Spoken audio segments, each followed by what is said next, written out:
So, ang first part po ng aming business plan ay ang introduction. So, sa introduction po namin, ang proposed name of the business po namin ay Sweet Bites. So, kung magtataka po kayo, kung ang Graham Ball po ang binibenta namin or Graham Ball po ang product namin, bakit hindi Graham Ball ang nasa name ng business namin?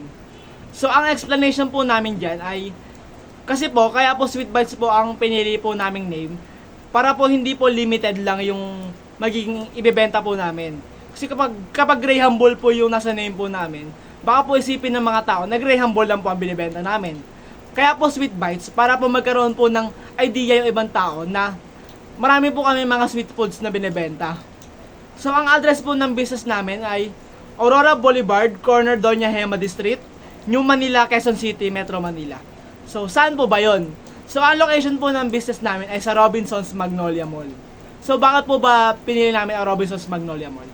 Pinili po namin ang Robinsons Magnolia Mall kasi unang-una po marami pong mga tao na pumupunta dito at accessible po sa mga mararaming tao. At marami rin pong events at mga programa na nangyayari po dito sa Robinsons Magnolia Mall. At kapag place po namin dito yung business namin, magkakaroon po kami ng opportunity na magkaroon po ng maraming customers at para po mag-grow po yung business namin.